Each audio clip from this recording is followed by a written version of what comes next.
नमस्कार, मैं हूं पुष्पेंद्र चौधरी और आप देख रहे हैं India voice. Haryana Punjab bulletin में आपका स्वागत है। रुक करते हैं खबरों की ओर। हरियाणा चुनाव के बीच सीएम नायब सिंह सैनी ने पूर्व सीएम भूपेंद्र सिंह हुड्डा को 14 साल पहले हुए मिर्चपुर कांड की याद दिलाई है। सीएम ने एक वीडियो जारी किया है जिसमें उन्होंने कहा कि मैंने इस बारे में कई बार पूर्व सीएम से सवाल पूछे थे, लेकिन उन्होंने आज तक इसका जवाब नहीं दिया है। इस कांड का जवाब उनके साथ कांग्रेस के पास भी नहीं है। सीएम सैनी ने और क्या कुछ कहा वो आपको सुना। आज पूरे हरियाणा प्रदेश के अंदर भारतीय जनता पार्टी की लहर चल रही है। भारतीय जनता पार्टी हरियाणा प्रदेश के लोगों ने तय कर दिया है कि तीसरी बार भारतीय जनता पार्टी की बड़े मैंडेट के साथ सरकार बन रही है और यहां से देवेंद्र कौशिक जी हमारे प्रत्याशी हैं। कमल का फूल लेकर के आदरणीय नरेंद्र मोदी जी ने, आदरणीय नड्डा जी ने उनको यहां पर मैदान में उतारा है। और मैं आज गन्नौर के अंदर ये अपील करने के लिए, गन्नौर वासियों के लिए मैं अपील करने के लिए आया हूं कि एक बड़े मैंडेट के साथ कमल का फूल खिलाएं, बाकी के काम मेरे पास छोड़ दें, क्योंकि कांग्रेस भ्रष्टाचार की दलदल में धंसी पार्टी है। और यहाँ के जो कांग्रेस ने प्रत्याशी उतारे हैं, वो प्रत्याशी जब जवान थे वो तब नहीं कुछ कर पाए, यहां से लड़े हैं वो तब नहीं कुछ कर पाए। अब तो कांग्रेस बुढ़ी हो चुकी है, अब तो उनको राम नाम का नाम लेकर के कहीं बैठना चाहिए था और राम नाम का नाम लें तो अच्छा है, क्योंकि अब बस की बात नहीं रही इनके। यहां से कमल का फूल खिलाएंगे, भारतीय जनता पार्टी तीव्र गति से विकास करेगी। मैं ये पूरा विश्वास गन्नौर के लोगों को आज दिलवाने के लिए आया। कांग्रेस को एक बात पूछना, मैं कांग्रेस के लोगों को कहना चाहता हूं कि आपके जो 2014 से पहले के मैनिफेस्टो थे, हुड्डा साहब बताने का काम करें कितना पूरा किया, और तो डस्टबिन में डाल देते थे। ये तो खाली लोगों को गुमराह करने के लिए घोषणा लेकर के आते थे, घोषणा पत्र बोलते हैं। संकल्प तो हमारा है, हमारा ध्येय है, हम अपने इस संकल्प पत्र को भगवान के तरह पूजते हैं, मानते हैं। इसको पूरा करना ये मेरा दायित्व है, हम इसको पूरा करेंगे। कांग्रेस अगर अपने घोषणा पत्र के बारे में देखे, इनका जो घोषणा पत्र है एक झूठ की स्क्रिप्ट लिखी गई, और वो झूठ की स्क्रिप्ट इन्होंने राहुल गांधी के नेतृत्व में लिखी और उस झूठ के पुलिंदे को उठा करके ये हिमाचल में ले गए, वहां पर लोगों के साथ उस झूठ के पिटारे को खोल दिया। हम ये करेंगे वो करेंगे, 2 साल हो गए, क्यों नहीं किया? ना तो 1 लाख रोजगार दिया और ना ही महिलाओं को 1500 रुपए देने की बात थी, कोई चवन्नी नहीं दी। और 300 यूनिट बिजली फ्री करने की बात हिमाचल में करी थी। हमारे हरियाणा प्रदेश के लोग तो जानते हैं, हिमाचल पड़ोस में है, जाकर के पता कर सकते हैं। एक भी यूनिट फ्री नहीं दिया और बिजली के रेट बढ़ा दिए। कर्नाटक के अंदर यही हाल कराया। फिर ये झूठ का पुलिंदा उठा करके कर्नाटक में चले गए, फिर कर्नाटक के लोगों के सामने खोल दिया, वहां से खोल लिया। लोग उस पुलिंदे को देख करके, झूठ के पुलिंदे को, बात में आ जाते हैं, हमारे बड़े लोग हैं। वहां पर खोल लिया कि हम 2000 रुपए महिलाओं को देंगे, रोजगार देंगे। आज तक एड तक नहीं निकाली, वहां का किसी को 5 पैसे नहीं दिया। उल्टा वहां का मुख्यमंत्री, उप मुख्यमंत्री बोलता है कि हमारे पास विकास कार्यों को खर्च करने के लिए बजट ही नहीं है। और हिमाचल के अंदर क्या स्थिति है? सरकार ये बोलती है हमारे पास युवाओं को रोजगार देने की तो बात दूर की छोड़िए, परंतु जो लगे हुए कर्मचारी हैं उनको भी सैलरी देने के लिए इनके पास पैसा नहीं है। भाई जब तेरी चद्दर इतनी नहीं है तो हम पैर क्यों पसार रहे हैं? हुड्डा साहब को पूछा है मैंने कई बार, आज तक जवाब नहीं दिया। जवाब कैसे दे? जवाब है नहीं है हुड्डा साहब के पास, कांग्रेस के पास जवाब नहीं है। मैंने कहा कि मिर्चपुर कांड हुआ, आपकी सरकार में हुआ। अरे बेटी वो डॉक्टर बनने वाली थी, जिसके साथ दुराचार करके उसको जला दिया गया, मार दिया गया, न्याय नहीं मिला उनको। आपकी सरकार थी हुड्डा साहब, आप हिसाब मांग रहे हैं। आपने दलितों का कितना अपमान किया। बरलाना कांड हुआ इनके कार्यकाल के अंदर, बरलाना कांड हुआ इनके समय के अंदर। किस प्रकार से लोगों को पलायन करना पड़ा, गरीब लोगों को। अरे वो मजबूर थे, उनको न्याय नहीं मिला, FIR नहीं वो दर्ज करा सके। आज क्या हालात किया? ये दलित विरोधी है कांग्रेस पार्टी, ये हुड्डा दलित विरोधी है। और दलित विरोधी मैं इसलिए कह रहा हूं इनकी सरकार के अंदर अशोक तंवर प्रदेश अध्यक्ष पार्टी के गर्दन तोड़ दी, हॉस्पिटल में पड़ा रहा, मिलने नहीं गया कोई भी कांग्रेस का पदाधिकारी उसको। अरे गरीब परिवार का बेटा, दलित परिवार का बेटा, ऐसी हालात आप लोगों ने कर दी है और वो उसको हालचाल भी पूछने नहीं जा रहे। अब वो बेचारी शैलजा की ये हालत खराब करके भेज दी। शैलजा का क्या हाल कर दिया है? क्या ये इनके चेहरे दलित विरोधी हैं, ये दलितों के हित ऐसे नहीं है। राहुल गांधी ने स्क्रिप्ट लिख दी, कहा मोदी अगर तीसरी बार आ गया संविधान को, आरक्षण को खत्म कर देगा, और वो पवित्र संविधान की बुक उठा करके उसको भी अपमानित करने का काम राहुल गांधी ने किया। और ये भी सारे लोग, हुड्डा साहब ये भी बड़े चौड़े होकर कह रहे थे, ये राहुल ने कहा आरक्षण खत्म करेंगे, हुड्डा भी यहां बोलता है कहा आरक्षण खत्म करेंगे। अरे आपके डीएनए के अंदर है। जवाहरलाल नेहरू ने पत्र लिख दिया था कि हम आरक्षण को समाप्त करेंगे। बाबा साहब का दिया हुआ पवित्र संविधान और उस पवित्र संविधान के अंदर लिखा हुआ आरक्षण जब तक भारतीय जनता पार्टी है, जब तक नरेंद्र मोदी है, उसको कोई छू भी नहीं सकता। हुड्डा साहब, राहुल गांधी साहब, आपकी तो कोई वो नहीं है कि आप इसको छेड़ भी सकें। दिल्ली के मुख्यमंत्री पद से इस्तीफा देने के बाद अरविंद केजरीवाल पहली बार हरियाणा दौरे पर है। केजरीवाल ने यमुनानगर के जगाधरी में 1.5 किलोमीटर रोड शो किया। वहीं रोड शो के दौरान केजरीवाल ने समर्थकों से कहा कि हरियाणा में इस बार चुनाव में जो भी सरकार बनेगी वह बिना आम आदमी पार्टी के नहीं बनेगी। केजरीवाल ने कहा कि जगाधरी में हरियाणा के शिक्षा मंत्री चुनाव लड़ रहे हैं। कंवरपाल गुर्जर ने पूरी शिक्षा का बेड़ा गर्क कर दिया है। पूरी शिक्षा माफिया चला रहा है। दिल्ली में हमने पूरी शिक्षा व्यवस्था सही कर दी, ये हम हरियाणा में भी करा देंगे। जब शिक्षा मंत्री ने यहां कोई काम नहीं किया तो फिर क्यों वोट देते हो?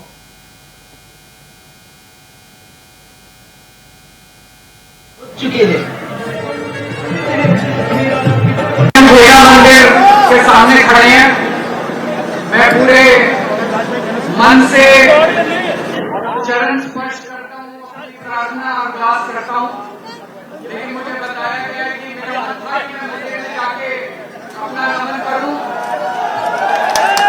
लेकिन मुझे बताया गया क्योंकि चुनाव का ऐलान हो चुका है, अगर इस वक्त मैं किसी भी मंदिर गुरुद्वारे में जाऊंगा तो कोड का वायलेशन होगा।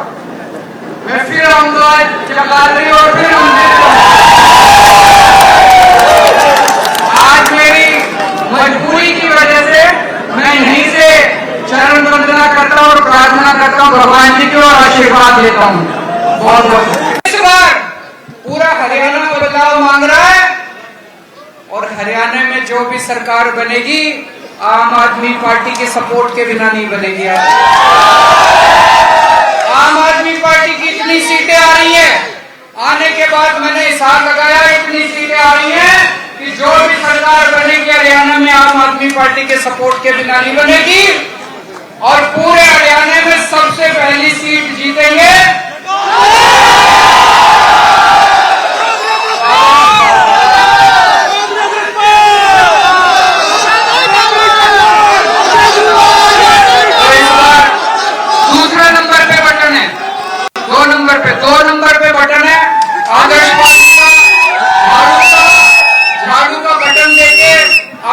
पार्टी को जिताना है। जैसे हमने काम किया दिल्ली के अंदर, ऐसे ही हम हरियाणा के अंदर काम करके दिखाएंगे। आपको सारे वादे पूरे करेंगे। बहुत आजाद समाज पार्टी के राष्ट्रीय अध्यक्ष चंद्रशेखर आजाद ने कहा कि दलित नेता कुमारी शैलजा का कांग्रेस पार्टी में अपमान हो रहा है, इसलिए उन्होंने चुनाव प्रचार से दूरी बना ली है। आजाद ने यह दावा भी किया कि कुमारी शैलजा के प्रचार से दूर रहने पर कांग्रेस को इसका नुकसान हो सकता है। चंद्रशेखर आजाद ने कांग्रेस पर हमला करते हुए कहा, जो पार्टी समाज की नेता का सम्मान नहीं कर सकती वह समाज के आम लोगों का सम्मान कैसे करेगी। कुमारी शैलजा पर कांग्रेस केंद्रीय नेतृत्व की चुप्पी पर भी आजाद ने सवाल उठाए। गुप्ता जी कोशिश करके देख ले, किसी को अगर ऐसा कोई भरम हो तो वो कोशिश करके देख ले। यहाँ तो आरक्षण के ऊपर बहुत सारे बलिदान भी हरियाणा ने दिए, आप इस बात को भी ना भूलो। आरक्षण किसने दिया नहीं है, ये पूना पैक्ट के आधार पर मिला है।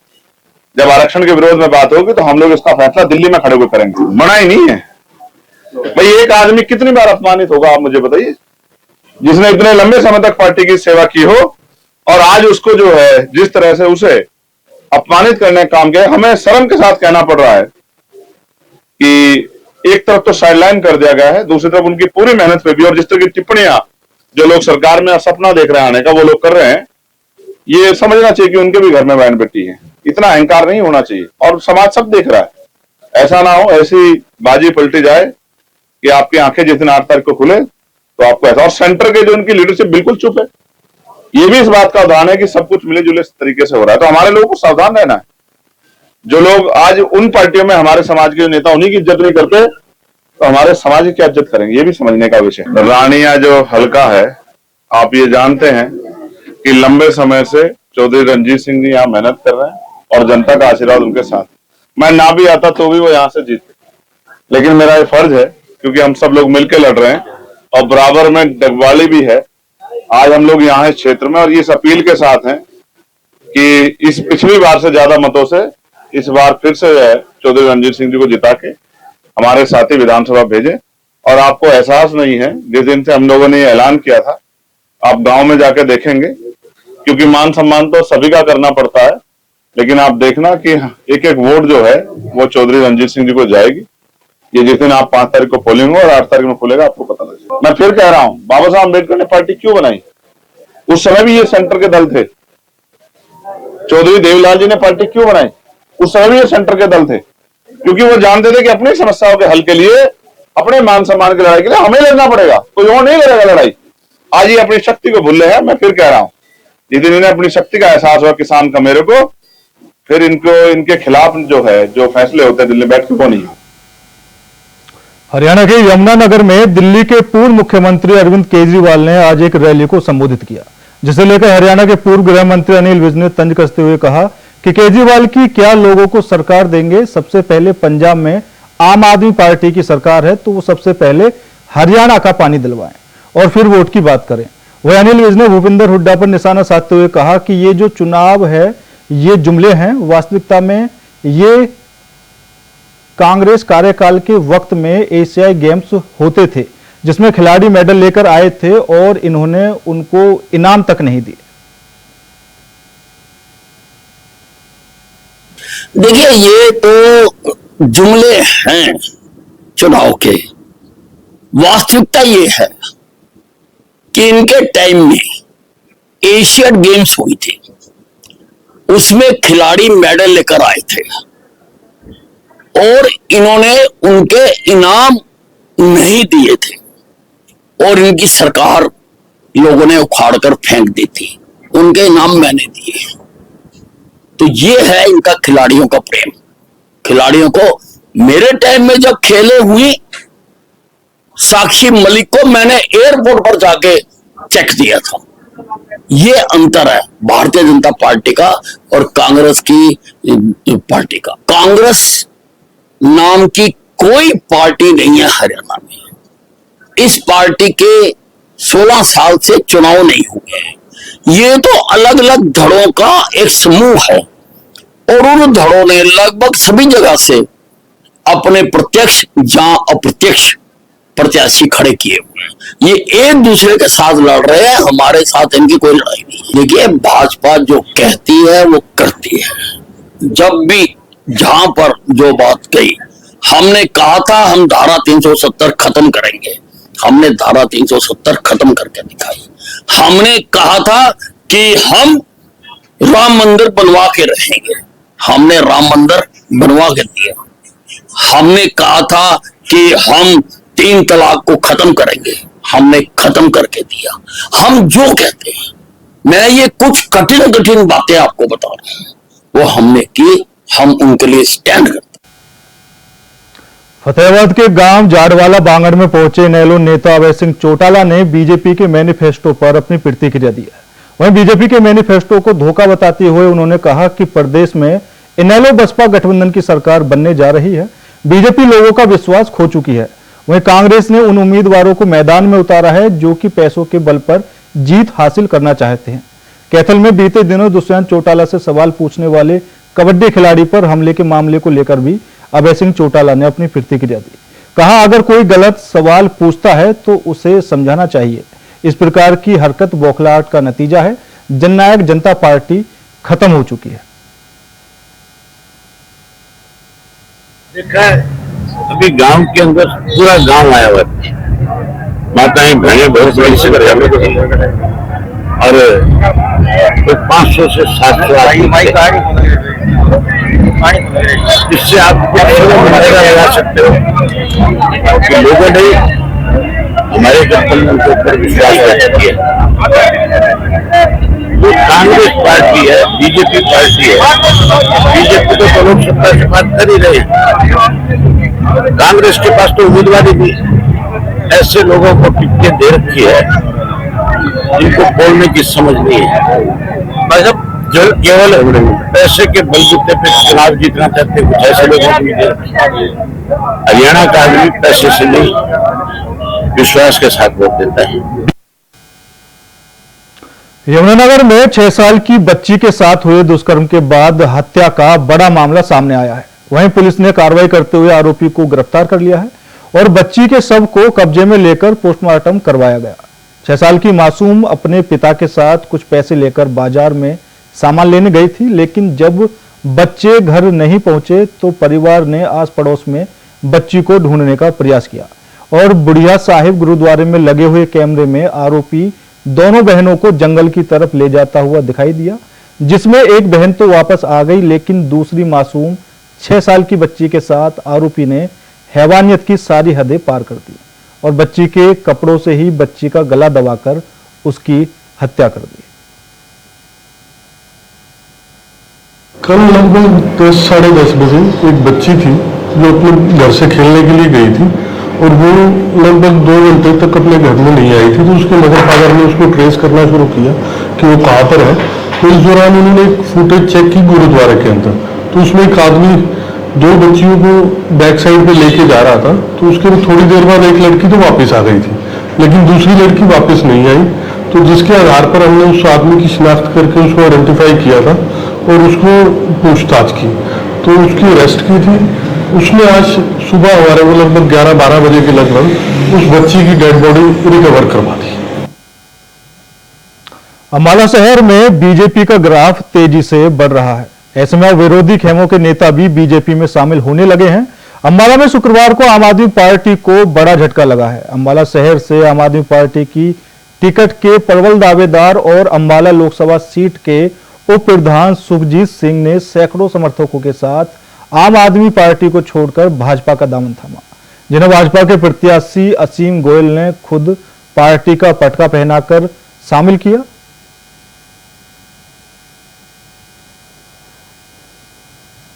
हमने आम आदमी पार्टी कुछ कारणों की वजह से छोड़ी है। मेरी जितनी भी टीम है उनका यह फैसला था कि अब हमने इलेक्शन में चुप नहीं बैठना, हमने किसी न किसी पार्टी को समर्थन देना है। तो मेरी टीम के ज्यादातर लोगों ने जिस पार्टी का चुनाव किया तो मैंने उस पार्टी को समर्थन दिया। मैं एक ऐसा शख्स हूँ जो अपनी टीम के लोगों की मन की बात को सुनता हूँ और उसी पर ही चलता हूँ। इस चीज का कोई अच्छा माने बुरा माने, लेकिन जो मेरी टीम करती है मैं उसका कहना मानता हूँ। और टीम का मतलब ये होता है कि जैसे बाकी लोग कह देते हैं कि कार्यकर्ता, मैं अपने कार्यकर्ताओं के साथ शामिल हुआ हूँ। मेरे डिक्शनरी में कार्यकर्ता नाम का कोई शब्द नहीं है, मेरी डिक्शनरी में टीम नाम का शब्द है। बहुत बड़ी ताकत भारतीय जनता पार्टी के इस परिवार को मिली है। हमारे बीच में सुखजीत सिंह जी जिम्मी, जो इस अम्बाला लोकसभा के उपाध्यक्ष भी आम आदमी पार्टी के और यहाँ से टिकट के सबसे कदावर दावेदारों में से वो थे और समाज के अंदर विभिन्न वर्गों में जिनकी बड़ी पैठ थी, जिन्होंने नीचे तक संगठन बना रखा था। हमारे साथ में रामदास जी जो हमारे रेडी फड़ी मार्केट एसोसिएशन के प्रधान है, रवि लाहौरिया जी वाल्मीकि समाज से, नरवाल जी, हमारे विजय यादव जी यादव समाज से, गिरी समाज से हमारे राकेश जी, हमारे जीतराम जी रविदास समाज से और गीताराम जी हमारे गोवर्धन नगर से और बड़े मतलब प्रमुख लोग समाज के बड़े अच्छे मेहनती सब अपने अपनी जगह पे जो अपने अपने स्थान में बड़ा विशेष प्रभाव रखते हैं। ऐसी आज बड़ी मेहनती टीम ने भारतीय जनता पार्टी के परिवार को बड़ा किया। मैं दिल की गहराइयों से इनका स्वागत करता हूं। निश्चित रूप से जो तीसरी बार अम्बाला में कमल खिलेगा उसके अंदर इनकी बहुत बड़ी भूमिका जो है सब भाइयों की रहने वाली है। फतेहाबाद के जाखल में बीजेपी प्रत्याशी देवेंद्र बबली ने चुनाव प्रचार के दौरान किसानों से माफी मांगकर अपना विवाद सुलझा लिया है। किसानों के साथ हुई पंचायत में देवेंद्र बबली ने किसानों से माफी मांगी और किसानों पर दर्ज करवाए गए पर्चों को रद्द करवाने के लिए भी अपनी सहमति दे दी है। उधर किसान नेताओं का कहना है कि देवेंद्र बबली ने किसानों को जो धक्के मारे और उन पर पर्चे रद्द करवाए गए, केवल उस मामले में उन्हें माफी दी गई है। उनका कोई समर्थन नहीं किया गया, बल्कि भाजपा का जो विरोध था वो आगे भी जारी रहेगा। आज किसान भाइयों से जो बात बैठक हुई है, कुछ हमारे आपसी ऐसे मतभेद थे, उनको हमने दूर किया है और कहीं हमारी कोई भाषा ऐसा नहीं थी जिससे हमारे किसान भाई पीड़ित थे। तो मैं इन्हीं का बच्चा हूँ। हमने उनके लिए हमारे किसान भाइयों से कहा जी अगर आपको मेरे कुछ शब्द आपको सही नहीं लगे, मैं उनको अपने वापस लेता हूँ, उसके लिए मैं क्षमा मांगता हूँ। मैं भी किसान का ही बेटा हूँ। हमने किसान की लड़ाई पहले भी लड़ी है और हम आगे भी किसान की लड़ाई लड़ेंगे, क्योंकि मैं खुद किसान के घर में मैंने जन्म ले रखा है और किसान की पीड़ा को मेरे से बढ़िया कोई नहीं समझ सकता। चाहे वो बिजली के मामले को लेकर थी, बाढ़ के मुआवजों को लेकर थी। हाँ, मैं इनको वो काम करके दिखा नहीं पाया, ये थोड़ी सी मैं जता नहीं पाया उस काम को। यही बात को किसान भाइयों को भी एहसास है कि इन्होंने हमारी लड़ाई लड़ी है। तो कुछ पिछले जो केस है, पुलिस केस है, कुछ वो भी वो सारे के सारे जो भी मुकदमे बने थे वो रूटीन प्रोसेस होता है, वो सारे के सारे खारिज कर दिए। तो क्या लगता है इन चुनावों में किसानों का कितना साथ मिलेगा? मैं तो आशीर्वाद मांगने किसानों के बीच में आया हूँ। वो फैसला किसान भाइयों ने लेना है कि मैं भी किसान का बेटा हूँ और किसान का जो दुख दर्द है मेरे से बेहतर कोई नहीं जानता। और मैं उम्मीद करता हूँ किसान जो हमारे परिवार है उनका आशीर्वाद उनसे के साथ रहे। गुरुग्राम के गोल्फ कोर्स रोड पर रफ्तार का कहर देखने को मिला है, जहां 23 वर्षीय अक्षत की सड़क दुर्घटना में मौत हो गई। अक्षत हर रविवार को अपने दोस्तों के साथ बाइक राइडिंग के लिए जाता था। वहीं इस पूरे मामले में पुलिस ने आरोपी चालक के खिलाफ मुकदमा दर्ज कर उसकी गिरफ्तारी कर ली है। पुलिस की गिरफ्तारी के बाद कोर्ट से गाड़ी चालक को जमानत मिल गई। यह पहला मामला नहीं है, इस तरह के पहले भी मामले सामने आ चुके हैं जिसमें बाइक राइडर्स की मौत हो चुकी है। देखिए, बहुत ही दुखद घटना थी और मृतक के परिवार के साथ गुरुग्राम पुलिस की संवेदनाएं हैं और उनको न्याय दिलाने के लिए हम लोग प्रतिबद्ध हैं। पिछले इतवार को, संडे की ये बात है, सुबह 6 बजे की, मृतक गोल्फ कोर्स रोड पर साइबर सिटी के आसपास ये बाइक से जा रहे थे और आगे से एकदम से रॉन्ग साइड से एक गाड़ी आई जिसकी वजह से एक्सीडेंट हुआ और जो मृतक है वो मौके पर ही उनकी मृत्यु हो गई। हॉस्पिटल भी नहीं लेके जा पाए उनको हम लोग। और जब हमने जांच शुरू की तो पता लगा कि जो एक्यूज्ड हैं ये बिहार के रहने वाले हैं और कुछ अपना प्राइवेट काम ये करते हैं। और उनकी स्टेटमेंट के अकॉर्डिंग जो उनसे पूछताछ की गई उसमें यह आया कि जल्दबाजी में और टाइम बचाने के लिए उन्होंने रॉन्ग साइड लिया और इसी वजह से ये एक्सीडेंट हुआ। हमने कानून की जो भी विधि सम्मत जो भी धाराएं लगती हैं उन धाराओं के तहत कार्रवाई की है और इसमें मुकदमा दर्ज किया गया और एज पर लॉ जो भी कार्रवाई की जानी चाहिए वो हम लोगों ने की है। भिवानी पहुंचे पूर्व शिक्षा मंत्री रामविलास शर्मा ने पत्रकार वार्ता कर कांग्रेस पर निशाना साधा है। इस दौरान उन्होंने कहा कि बीजेपी ने अपना संकल्प पत्र जारी किया है जिसमें उन्होंने अपनी योजनाओं को लेकर जानकारी दी है। इसके साथ साथ उन्होंने कांग्रेस पर निशाना साधा और कहा कि कांग्रेस के नेताओं में प्राण नहीं है और कांग्रेस पार्टी के संगठन में जान नहीं है। उन्होंने राहुल गांधी पर निशाना साधते हुए कहा कि राहुल गांधी विदेश में जाकर भारत के बारे में दुष्प्रचार करते हैं कि भारत के हालात खराब हैं। उन्होंने कहा कि राहुल गांधी नरेंद्र भाई मोदी की लोकप्रियता में पागल हो चुके हैं। पानी प्रवेश पर भी आपसे सारी बात की थी। भारतीय जनता पार्टी का राष्ट्रीय अध्यक्ष श्रीमान जगत प्रकाश नड्डा जी ने हमारा 2024 विधानसभा चुनाव के लिए जारी किया। उसमें बहनों के लिए, बेरोजगार नौजवानों के लिए, किसानों के लिए बहुत सी हमने संकल्प, सड़कों का जाल बिछाया। हरियाणा में पहले 6 मेडिकल कॉलेज होते थे, आज 15 मेडिकल कॉलेज। आज एम्स की 2 संस्थाएं रेवाड़ी में, माजरा में है। माननीय प्रधानमंत्री नरेंद्र भाई मोदी उसका उद्घाटन करके गए और झज्जर में, बाड़सा में एम्स है। आज चावला मेडिकल। फरीदाबाद के बल्लभगढ़ में बीते 17 सितंबर को जयदुर्गे ज्वेलर्स में घुसकर दो नकाबपोश हथियारबंद बदमाशों ने लूट की वारदात को अंजाम दिया। आरोपियों को पुलिस ने गिरफ्तार करने में कामयाबी हासिल की है।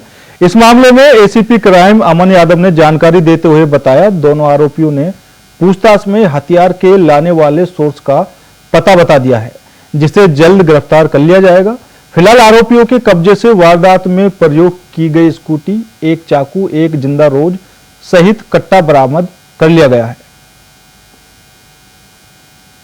सितंबर को सेक्टर 3 बल्लभगढ़ में जयदुर्गा ज्वेलर्स की एक शॉप के ऊपर कुछ अज्ञात लोगों के द्वारा लूट की वारदात को अंजाम दिया गया था।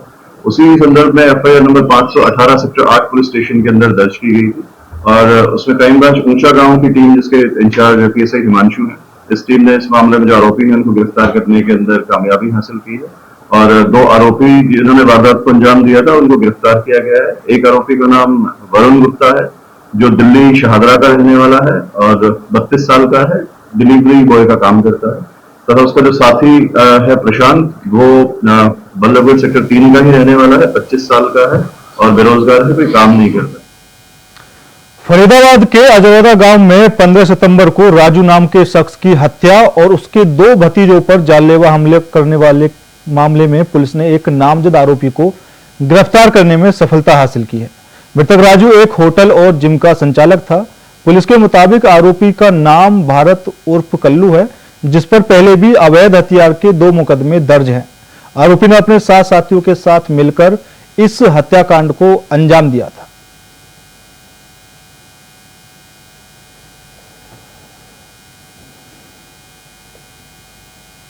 फिलहाल मेरे साथ इस बुलेटिन में इतना ही। बाकी देश और दुनिया की तमाम खबरों के लिए देखते रहिए इंडिया वॉइस। नमस्कार।